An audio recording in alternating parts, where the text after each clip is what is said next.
Hello everyone, Assalamu alaikum. My name is Layla Ali Othman. Welcome to Layla's Way.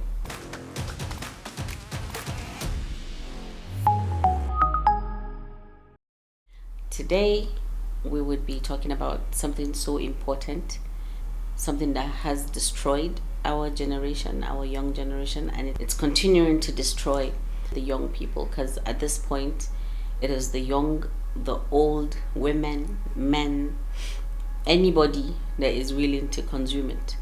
It has consumed them. We're going to talk about drug abuse. I have come across a lot of young people, older people, and women who the consumption of drugs, especially illegal ones, they've been overtaken by those things. It is so sad when you see a promising young man or a promising young woman wasting their life away with drugs. Let's talk about the reason why a lot of people are into drugs now. I would say there's tension in like your home environment. We have lack of parental attachment, divorce, financial difficulties, sleeping problem, peer pressure. How would you know when your child is on drugs? It all boils down to you being close to the child. I have a lot of workers and I know when someone is on drugs. You don't even have to tell me. I interact with them. I sit, I watch them. If you do so as a parent, you would know the first week that the behavior of your child shifted. If you're close to your child, you would know. Because a lot of parents see it, they feel it, but they don't want to say it because they're afraid the society will judge their child. But then at the end of the day, if you let it go to a point where you cannot rehabilitate him, the society will see him. There's nothing you can do. You hid it when you could have helped, and it will come out where everyone could see it. It will destroy you, destroy other children as well. We need to teach our children that it is okay to feel. It is okay to process their issues. It is okay to talk to us when they have a problem. Let your child be able to relate with you in a way that you would understand when they're going through something. To me, I even advise people to, when your child is in secondary school, I think it is important for you to take intervals in doing them drug tests. I know that some people will say, if he's not on drugs, why will I do it? But how do you know he's on drugs? Because at the end of the day, they are on drugs until it is too late. That is when parents get to know. For women that now pick taking codeine as their hobby because they don't want to deal with the problems that they're in their marital homes, is sad and cowardly, because I feel it is so stupid of anyone to think living a toxic environment is worse than being on drugs. For women who say, oh, my husband is beating me, so let me just take drugs and sleep. You are a coward. There's so many ways out of marriage. Marriage is not mandatory to anyone when it's bad. Marriage is supposed to be for good. But when you're in an environment where you choose to sleep all through because you don't want to meet your significant other, then you're a coward, because there's a way out. And that way out requires strength, requires you to think better. If you don't want to do that, then don't blame anyone for your misfortunes. You intentionally agree to be there. There's nothing like I don't have a choice. Everyone has a choice. If other people can do it, then you can. We have the same brain, the same structure, everything. The only difference is those people that choose their self more than what people would say are strong and brave, while you who chooses to stay in a toxic relationship to groom toxic children and toxic men, then you are a coward. You think, oh, I'd rather stay in the house and just bury myself in shame. Let me take drugs and sleep instead of getting a divorce or leaving that toxic environment. At the end of the day, those people will be like, oh, I can't blame him for not wanting her. She's a drug addict. At the end of the day, somebody must still talk. But which one is a better choice? Which one is better for you? And which one sounds right in your head? It's your choice. It's your choice. So let's choose wisely and do the right thing for ourselves. Some people, when they're divorced, they become so miserable and they say, oh, let me just take these sleeping pills. I can't sleep. Then before you know it, you're a drug addict. I, for one, know how it is, how it feels to be divorced. I know how miserable you can be.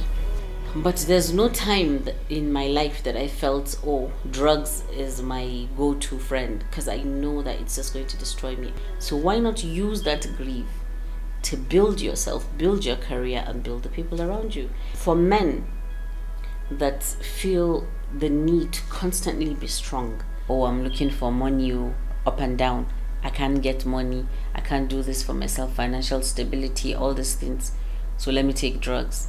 At the end of the day, you would not get all those things and you would be left in pain, because in pain is what you would be when you wake up and find no one by your side. Because at the end of the day, before you get to a point where you're regretting, you've driven away every good person from your side. There are times in every human being's life that you would need someone to lean on. Why not make your wife that person? Why not make your mother that person? Why not make your father that person?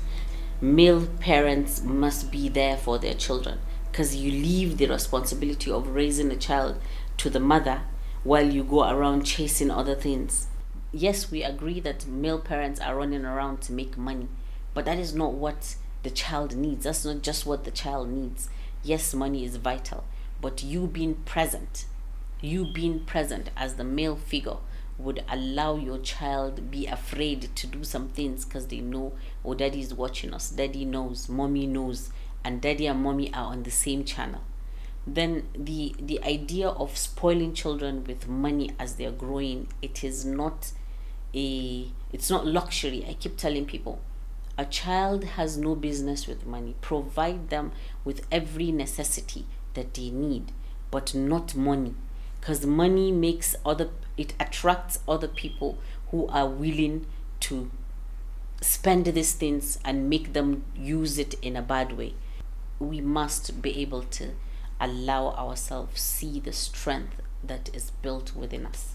Everyone is strong, a man, a woman, a child, and every single one of us is wired with the right or wrong channels in their head. And whatever you choose, you don't even need someone to tell you whether it's wrong or right. You know.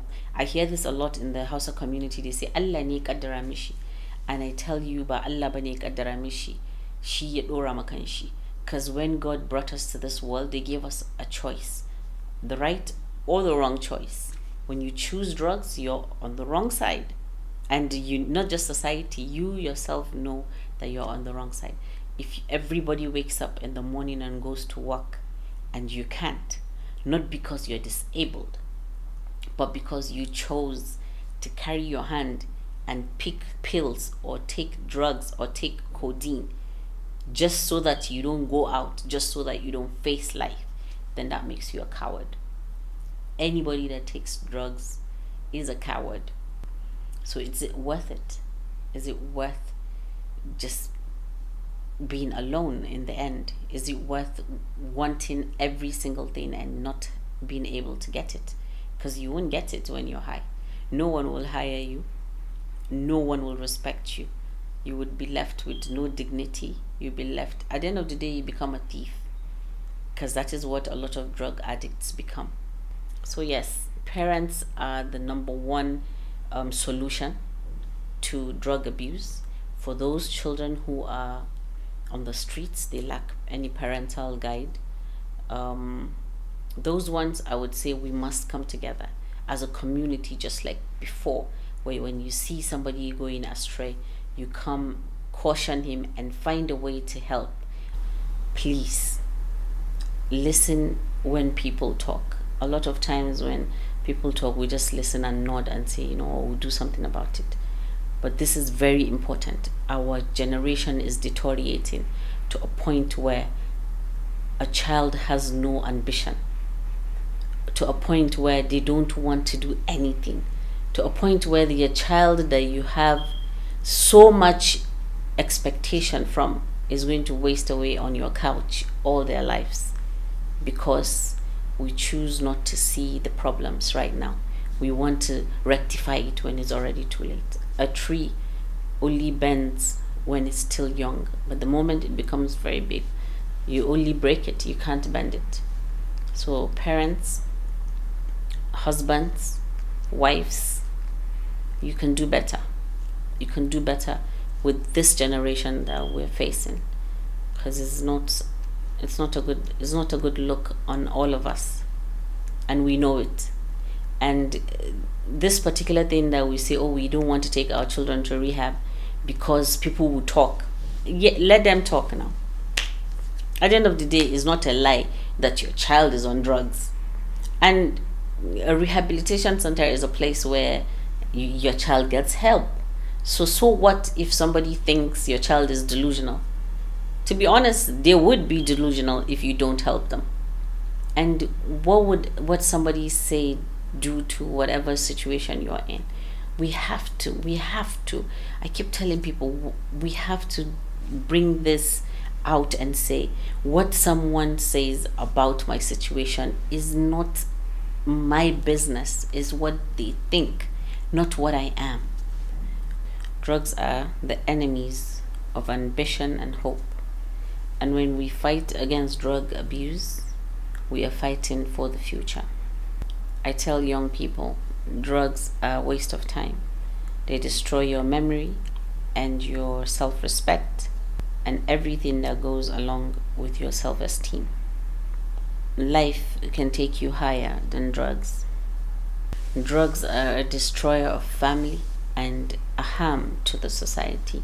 Drugs will make you lose everything: your family, your dignity, your spirit, your soul, and you will be left with nothing but the pain you're trying to escape from. I'm actually an ambassador of goodwill on drug abuse in the northern Nigeria, and my arms are open to knowing how do we help the ones that do not have a guardian or a parent to help them. How do we come together to rehabilitate the ones that are already on this type of drugs? How do we help? I've tried to rehabilitate so many children, but it's not working, because when you go back to those environments, they definitely will go back to whatever it is that they're taking. But without a doubt, I assure you that we are being swarmed by drugs in the northern Nigeria, and I believe in the entire country. We need to come together as one to fight drug abuse, to fight drug consumption from our children. You can send us an email or send us a direct message. I want to see if there's anyone who can offer an honest professional opinion to how we can help this generation. Thank you so much, and remember to be kind to one another. Take care.